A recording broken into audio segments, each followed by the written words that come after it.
I come in peace. I'm working for the Merchants Guild. I need to speak with Danny. Morning, sir. How can I help you?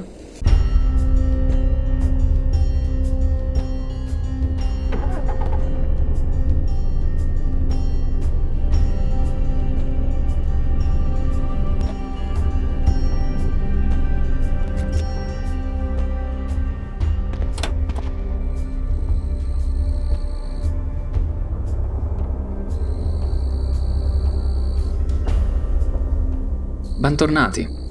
Welcome back to the Cataclysm. Despite what I said at the end of the last episode, I decided to come back near the hospital because I thought that there must be still a lot of loot around here, and I was right.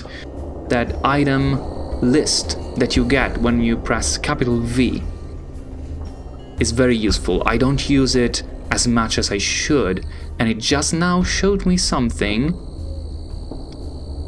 that I wouldn't have wanted to miss on. A workshop toolbox. Let's go take a look at it. And it is on one of these zombies. Travel pack also. That's fairly good. But this. Let's look at it. Workshop toolbox. This is a stout metal box containing a complete toolkit suitable for most household, maintenance and construction activities, as well as additional tools used in workshops for advanced fabrication jobs.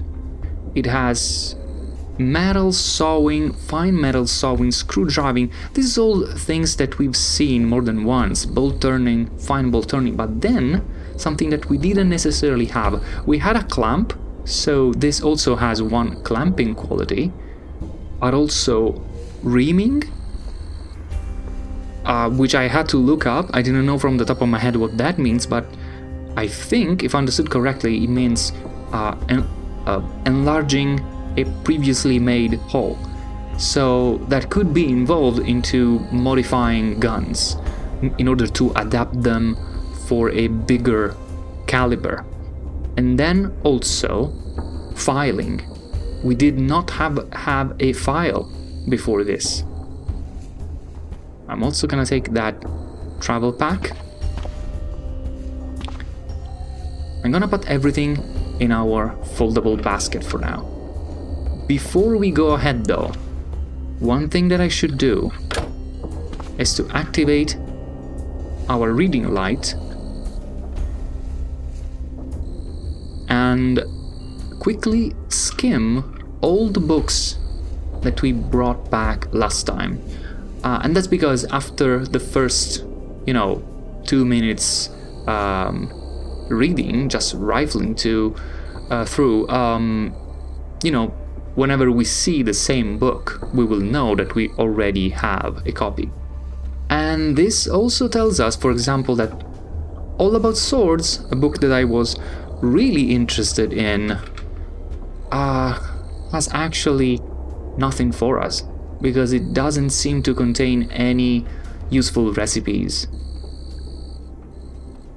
It was just a way to raise our cutting weapon skills to 3, and we are already there, apparently. Anyway, I'll quickly skim the surroundings for hopefully more stuff like that sweet toolbox I just found.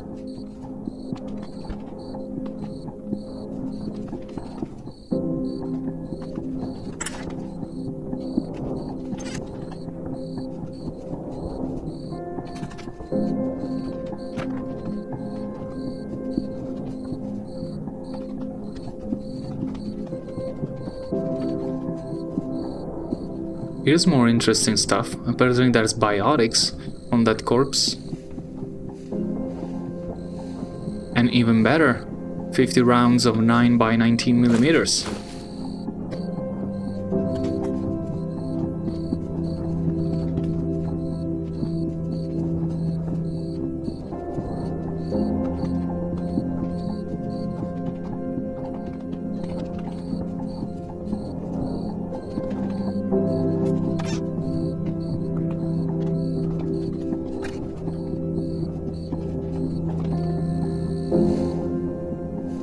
check this basement. There's a party going on in here. Let's turn off the headlamp and let's head outside. There's a giant cockroach. Now, 4 giant cockroaches. I think what we're gonna do is get a little bit of distance. And since they are... I mean, they're giant, but they're still pretty small. I think we want to try and wield our hunting knife. That's a lot quicker compared to the mace. And I mean, the fact is the mace is really heavy, so every swing of the mace consumes a lot of stamina, whereas the knife is really light, so even if we miss a lot, it won't matter too much.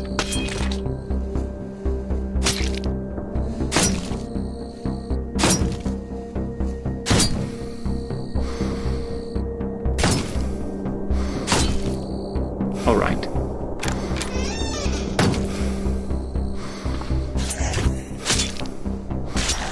And we can still do a nice amount of damage.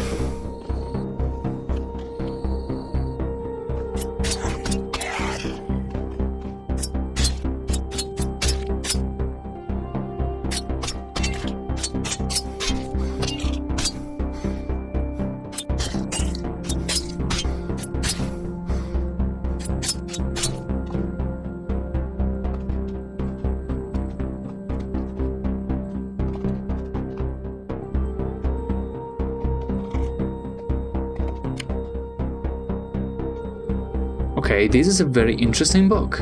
The Gospel of the Flying Spaghetti Monster. A book that embodies the main beliefs of the Church of the Flying Spaghetti Monster. It seems to involve a lot of pirates and some sort of invisible drunken monster made of pasta. I want this in my collection. Alright, let's take a look at what's going on in here. Locked door. Not locked anymore. Ooh, there's a dog. Let's take care of the roach first.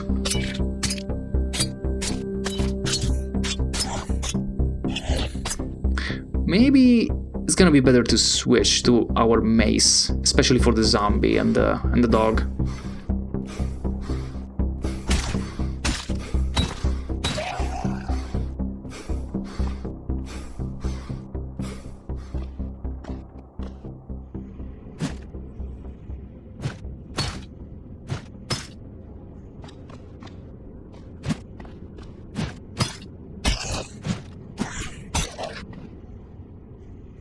Last roach. Dead. Alright, let's see if there's anything useful in here. Some duct tape. Hydrogen peroxide and shotguns. The art and science. This book claims to address every problem the shotgunner is likely to face and offers solutions to ensure the shooters can make every shot count. I'm gonna take this. I don't think we have any sort of proficiency with shotguns. Okay, this is very useful. This is a steel sewing awl with a wooden grip, usually used for leatherworking. It can also serve as an improvised stabbing weapon, but will break quickly. We want this as a tool because this is part of the tailoring kit.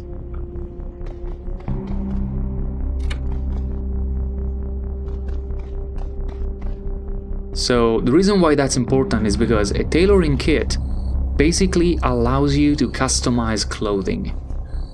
You could take a leather touring suit, sew onto that Kevlar plates to make it bullet resistant.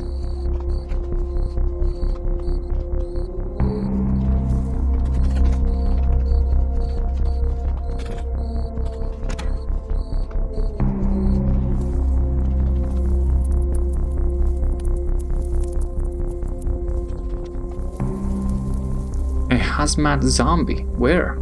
To the west. Probably visible in, yeah, in here. And heavily injured.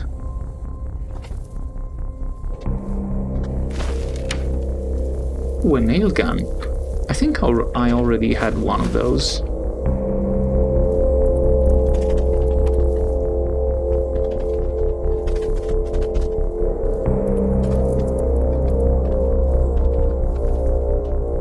Ooh, what do we have here? Remember that the iBot? This is the broken remains. Could be gutted for parts.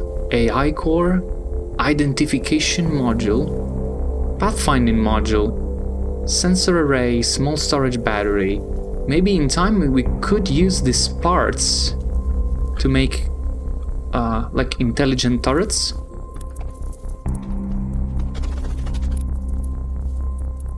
Shopping cart is getting full, which is nice. It means there was good loot to be had around here.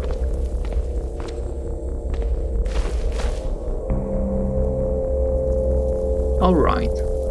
There's still a ton of light around here, and I'm not seeing many standing zombies.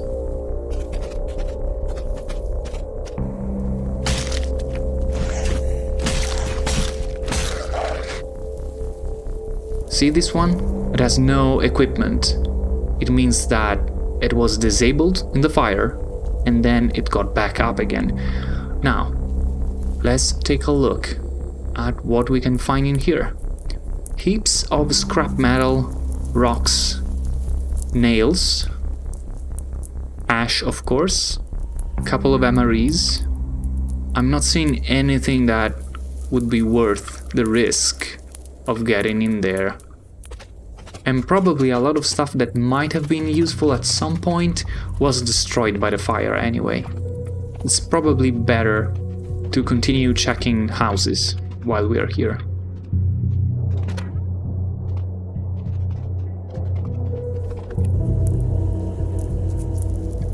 Oh, the pharmacy. Right. I think we tried checking this in a previous episode.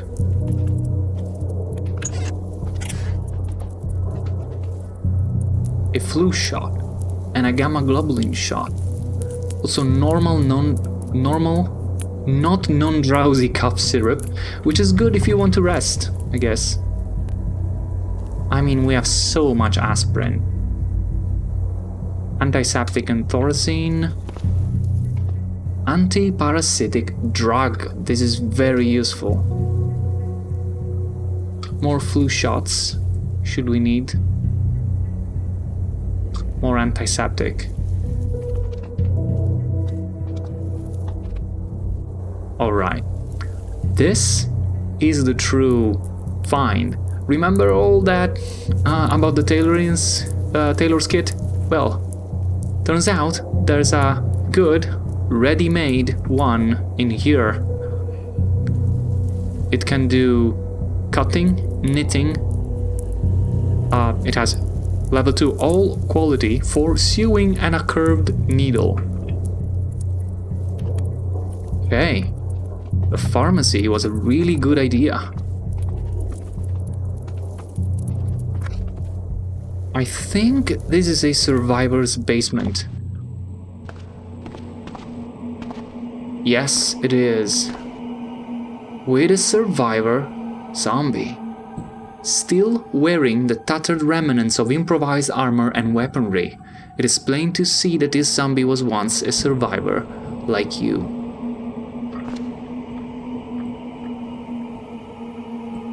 You hear a terrible shriek.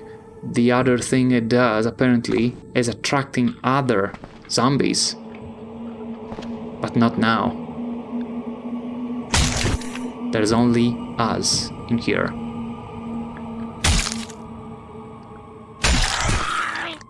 Ouch! Clawed at me. Right through the face immersion suit.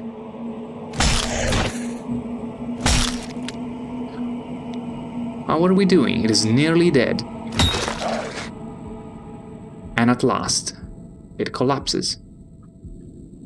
It was wielding an electrical lantern. So, Not much light, but it lasts a long time. It's actually interesting.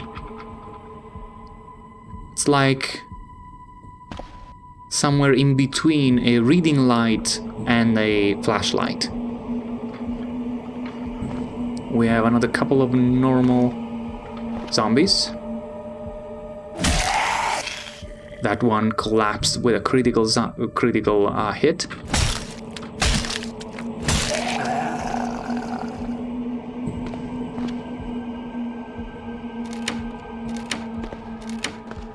It's very, very rare to find something in this in the crates. There's an M60 general purpose machine gun. We already have a machine gun. Bolt cutters, wrench. We have so many wrenches at this point. It's crazy to think how desperate we were at some point. Some reloaded ammo. Pocket survival guide. I don't think I have that one. Glock I don't necessarily need, and only a couple of rounds. An oil lamp. Full of oil.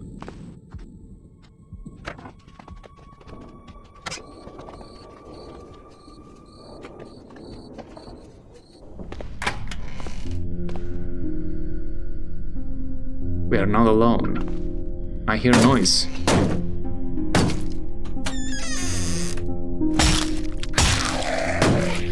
Hopefully just a couple of zombies. Oh, and look at this. Marijuana basement?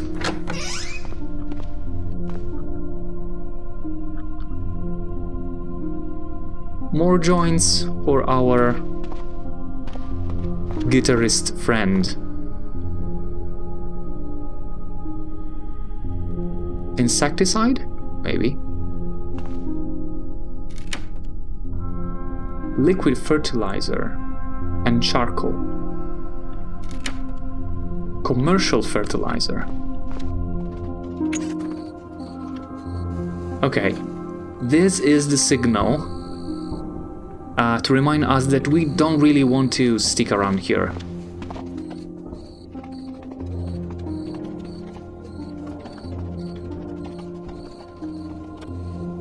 Alright, I managed to transfer all the loot.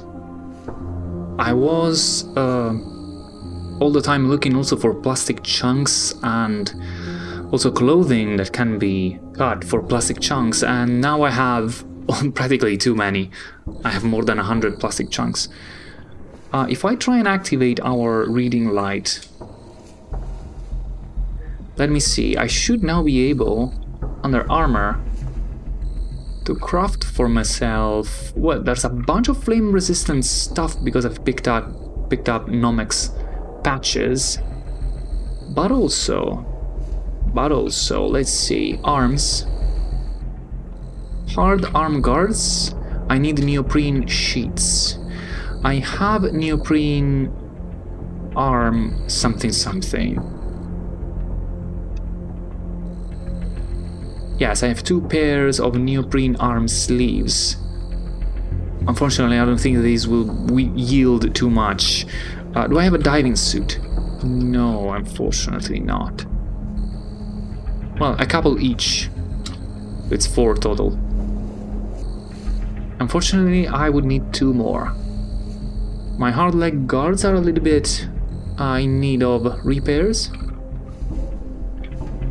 So let's start doing that. Let's pick up... Oh, also, wait a second. I have a little bit of...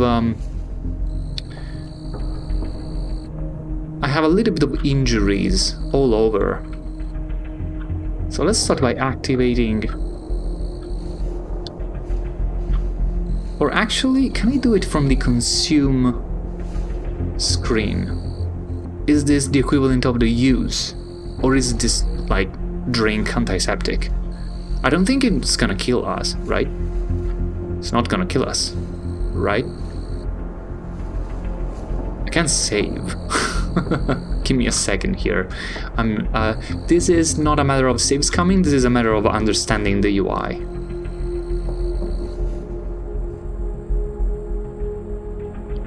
Good. So, pressing capital E, which would normally be the eat or consume item interface, looks like it is a very convenient way to access your medicines. So, small plastic bottle of antiseptic does not prompt Tim to drink antiseptic, but to use it to disinfect, which is very good. And also, the good thing is that it goes back to the same item in the list, which makes it very easy to apply to many body parts. Yes, this is useful. And what about bandages? Please don't eat the bandages. Nice. That wasn't like super needed, but still, it's a good chance to improve our first aid. Now, let's grab. Well, we don't need to grab it, we can activate it directly. Our tailor's kit. Yes, let's activate the tailor's kit. We can use it to repair a bunch of stuff. For example, we can start repairing our day pack. Repeat until reinforced. Nice. Then, leather bum braces. Repeat until reinforced. Your tailor's kit ran out of charges. Well, reload it. Okay, we don't necessarily need to reinforce them, let's just repair. Fully repair the hard leg guards. Nice. Fully repaired. Look at this. You can use it to modify clothing. Not that I would necessarily start doing it right in this very second, but for example, headlamp. It is a little bit prone to getting damaged. We could pad it with leather, which would increase the resistance against bash. And no, wait a second. No, it doesn't actually do anything for that. Bash and cut stays where it is. The encumbrance just goes up, so that's not a good idea.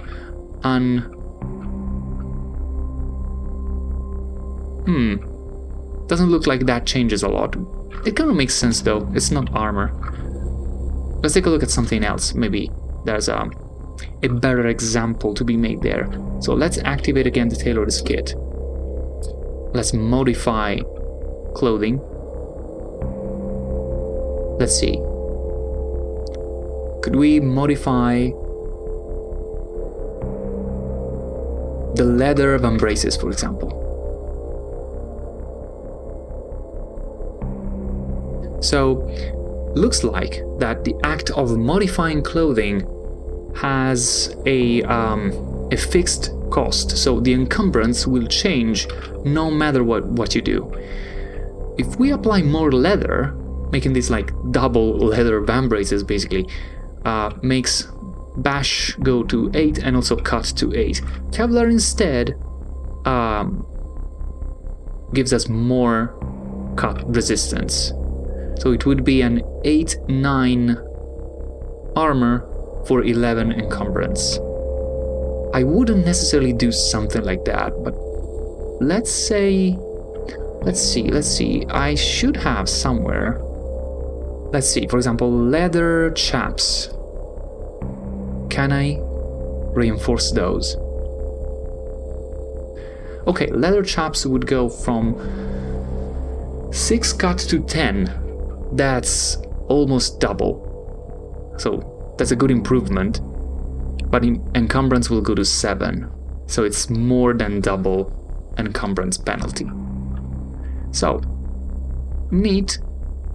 It's always gonna be a compromise. it's nice to remember that we have the option. I don't think we can do much else with the stuff that we have at the moment. Alright, let's drop the tailoring kit for now. I was really hoping to show off the capability of that tool, but we just don't have anything useful to do with it.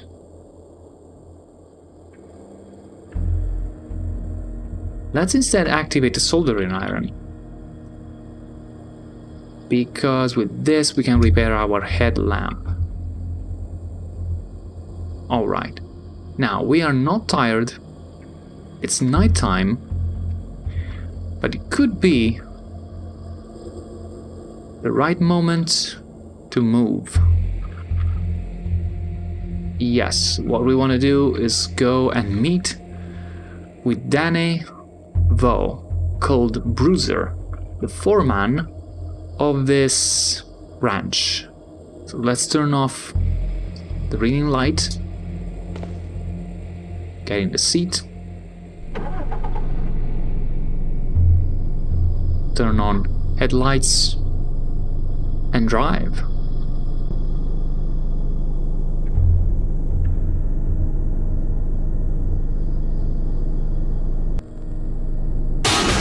Ouch, looks like we just rammed a giant worm. And then the next half of the worm.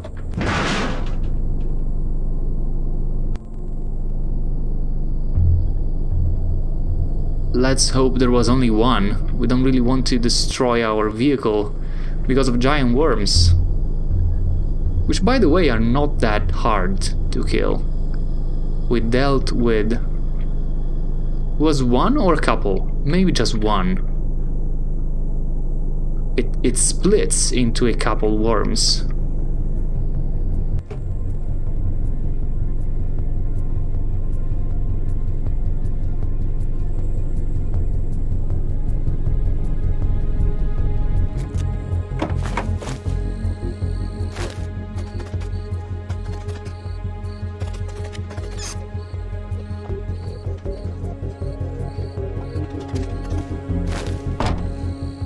And unfortunately, there's absolutely nothing of consequence in here.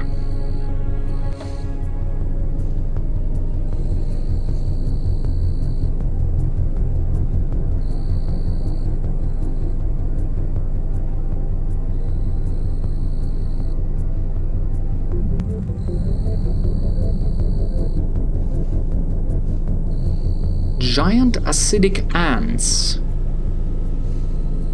That's not really a good news. Oh, a sulfurous anthill, that's why. So this is their territory. This is really annoying. Like, we have normal ants on the road between our starting shelter and the refugee center, and then there's acid ants on the road that goes to the ranch. We should see if we can maybe find an alternative route. Which seems like there could be one, assuming this town is not too big. And we can go around the weighbridge. So let's try and remember that.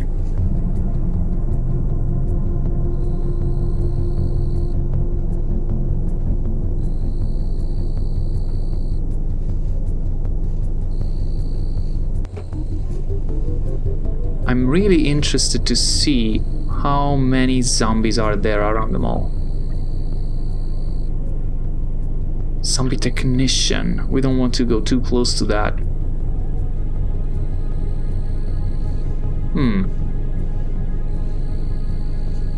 Not crawling, but at the same time, not a nice place for going out for a walk, let's say. Alright, let's just proceed to the destination. Honestly, I don't really know like how feasible it would be to settle a ranch this close to a mall in this context. Doesn't really make much sense. Alright. This is the destination.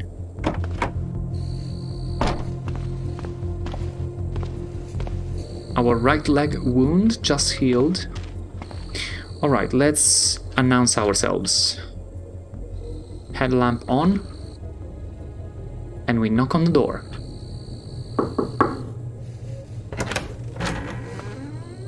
Anybody home?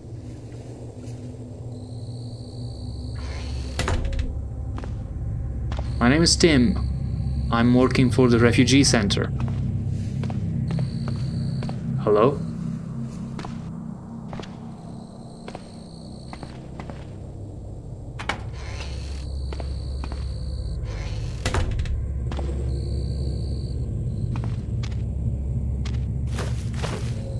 Well, it's night. They must be sleeping.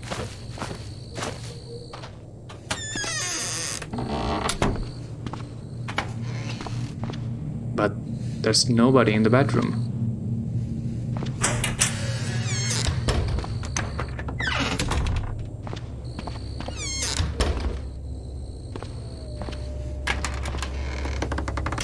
Maybe they are in this other building, here to the side.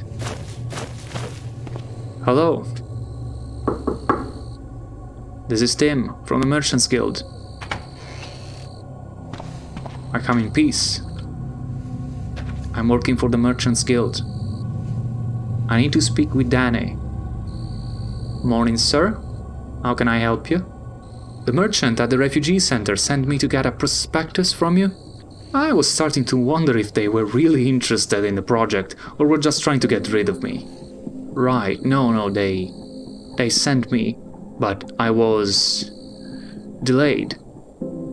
Is this the prospectus, I gather? So I heard you were setting up an outpost out here. Yeah, that representative from the old guard asked the two of us to come out here and begin fortifying this place as a refugee camp. I'm not sure how fast he expects the two of us to get set up, but we were assured additional men were coming out here to assist us. Are you sure this is a good idea so close to the mall? How many refugees are you expecting? Could easily be hundreds as far as I know. They chose this ranch because of its rather remote location, decent fence and huge cleared field. With as much land as we have fenced off, we could build a village if we had the materials. We would have tried to secure a small town or something, but a lack of good farmland and a number of undead makes it more practical for us to build from scratch. The refugee center I came from is constantly facing starvation and undead assaults. So, what are you doing exactly here? What's your job here? I'm the engineer in charge of turning this place into a working camp. This is going to be an uphill battle. We use most of our initial supplies getting here and boarding up the windows. I've got a huge list of tasks that need to get done, so if you could help us keep supply, I'd appreciate it. If you have material to drop off, you can just back your vehicle into here and dump it on the ground. We will sort it. I'll keep that in mind. You didn't really say what kind of material do you need, but like, speaking of tasks, what needs to be done? Yeah, I can give you a job. Sure, tell me about it. Our first project is to enclose the barn so that new refugees have a safe place to sleep in. Before we can begin serious improvements, we need lumber to work with. Enclosing the 4 barn entrances will take nearly 400 2x4s. If you could provide half of that, we should be able to take care of the other half and construction. If you don't have a truck, I'd make finding one your first priority. Okay, 200 2x4s then. I honestly wouldn't know where to go finding that amount of 2x4s, but you know what? If I stumble across a construction site or something like that, I'll keep an eye out for you. How about that? The more men we can bring to the camp, the quicker improvements can be made. Do you have any advice? Avoid destroying the furniture. Will be needed. Sounds good. Good advice. And that's it for now. I don't have any more priorities, I guess. Now, I don't know this. I figure you might be looking for some help. Means... maybe it's the way they recruit? Ellie. Who is Ellie? There's no Ellie in here, right? I gotta go.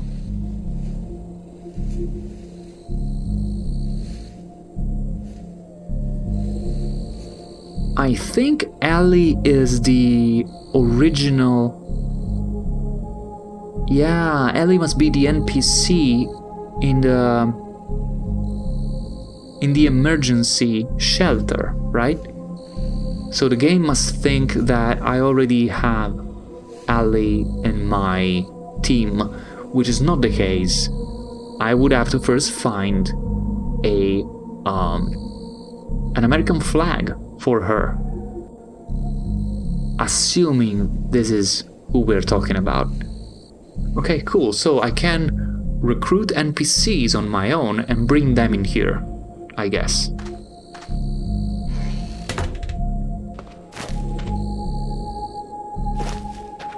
So we have the prospectus. We could now go all the way back here, which is not too much road, but there's the acidic ants in here. Two things. I could start looking around the mall, but that's gonna be a lot of zombies. Or I could take a look at this path in here and see if maybe there's a better road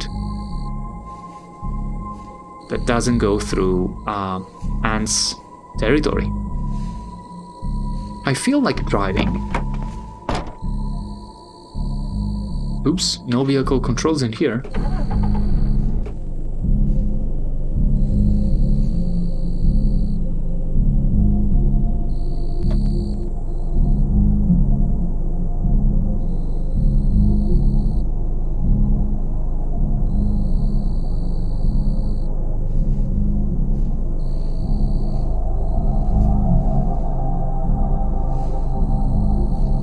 Oh, of course, the river. The river must go up here and then in here, so we will need to cross this bridge. If this is even feasible at all, we would have to go up and around the north side of Weybridge if we don't want to try and go through it. Which I'm guessing is gonna be difficult. I mean, depending on local zombie population, of course. Okay, Weybridge starts here. No huge crowds of zombies yet, just few. But this is the downtown commercial area. There's a pharmacy in here, gun store in here. And the railroad station is gonna be packed. So let's try and go north.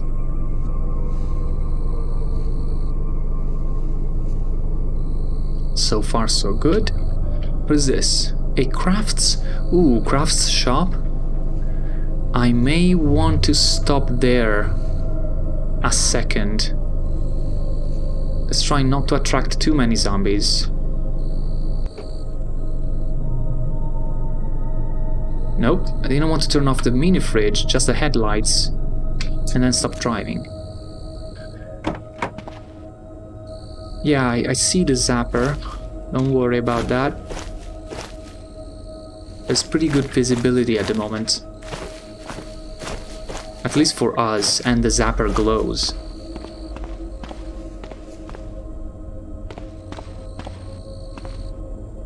Alright, crafts shops can have a lot of tools. This is the shop part.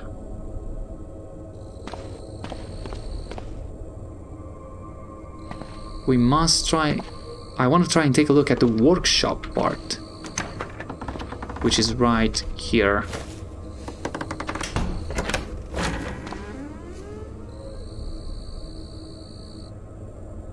Let's try and activate the face immersion suit for a second.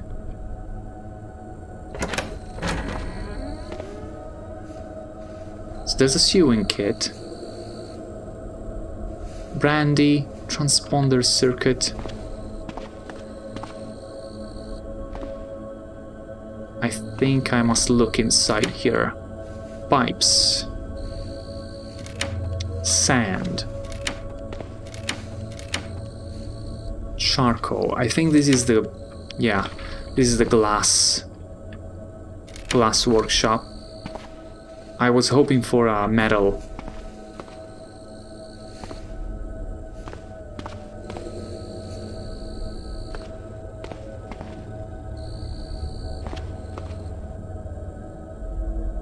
So I think there's a chance to find stuff like a crucible in a place like this. But unfortunately it wasn't the case this time.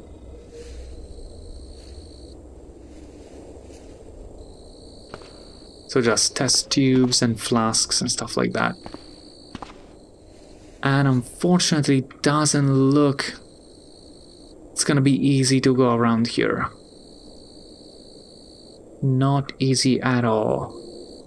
I mean, I could try and drive in the streets, but they might just be blocked. Let's see, any chance of going around there? I mean, if this is open space up here, maybe. Heck, it's worth a try. Ooh, proper night now. It's very dark.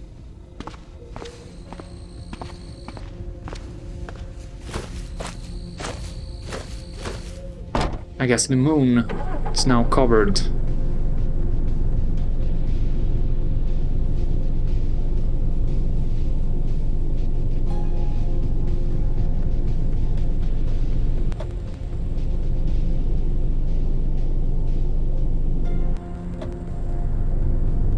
I see something I like. So, when you see roadblock signs like this one, road barricades, you should immediately stop, because it could be a police or military roadblock, which would have turrets, and turrets can kill you on the spot. But if it's a roadworks site, you might have an excavator, and the excavator has a boom crane.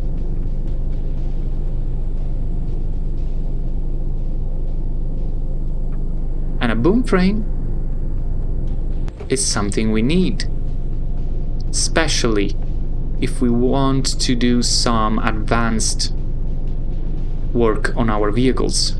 So let's stop in here.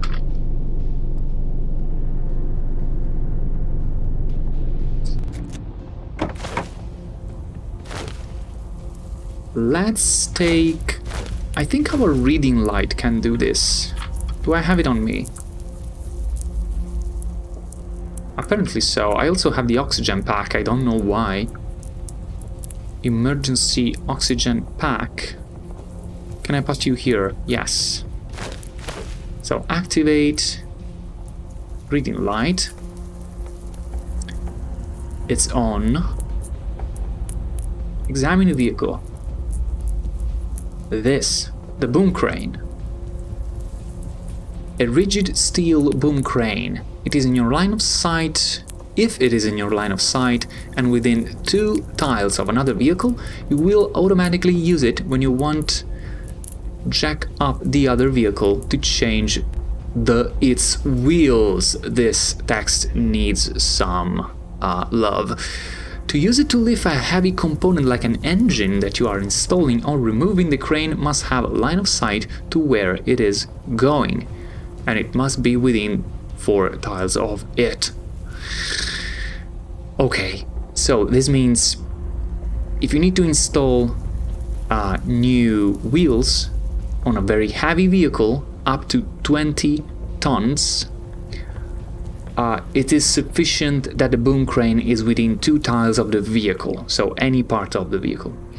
If instead you want to install or remove a very heavy part of a vehicle, like for example the engine, or those very heavy but very useful storage batteries, the boom crane must be in 4 tiles, within 4 tiles of distance, and at the same time it must have a line of sight to the tile that you are either installing or removing from.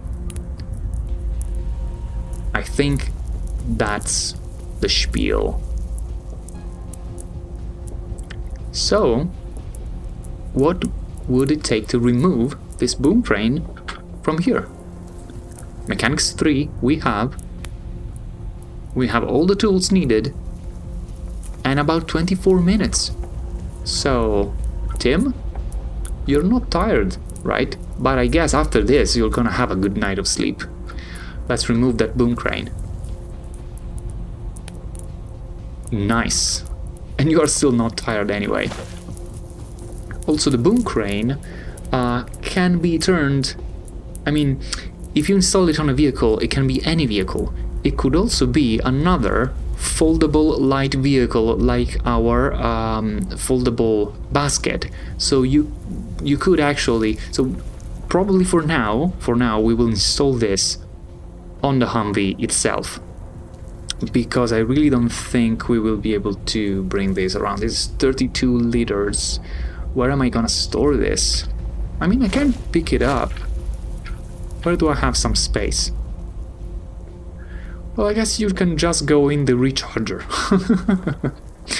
Well, let's remember that this is a cargo space with the recharger mounted in it. So this is actually like a big cargo space in the vehicle itself, and there happens to be like a multi-port recharger in here. So let's just drop it in here.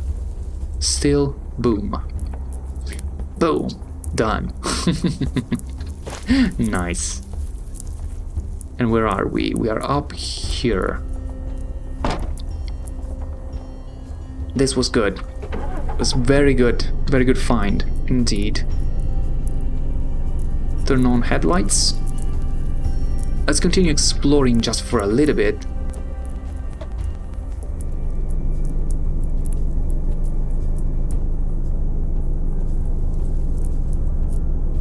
Ooh, a military bunker. Oh, wait a second. Let's stop right there. Stop driving. Turn off the reading light. We don't want to be a target, just like that. Activate the face immersion suit. Wield the rifle. Store the mace in the inventory. Okay. Military bunkers. Let's go and take our military ID cards. Yes, please. This is a little bit damaged. I hope it doesn't matter. Let's take a couple.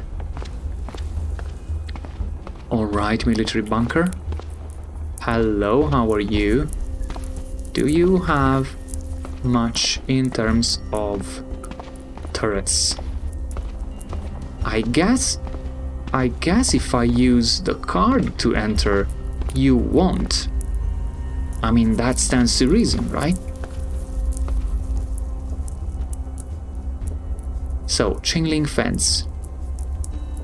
Use your lockpick where? Yes, use my lockpick there. Unfortunately, this gate is locked. It's locked very hard, let's say. A very complex lock. But, you know, nothing that we cannot pick. Also because the real protection isn't here. There's a card reader. I don't think there's anything in that little office. But swipe your ID card.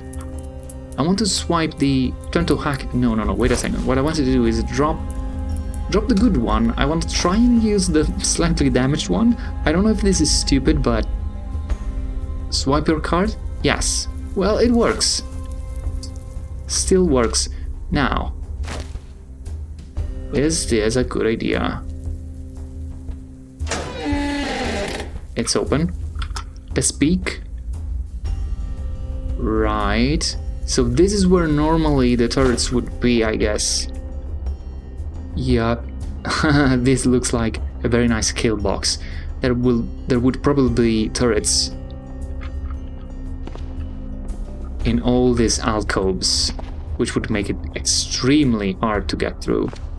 But what I instead hope is not gonna be too hard to get through is waiting for the next episode to actually discover what's inside this military bunker. I'm sorry guys, I just have to end this one again on a cliffhanger, so thank you so much for watching. I really hope to see you again in the next episode. Alla prossima!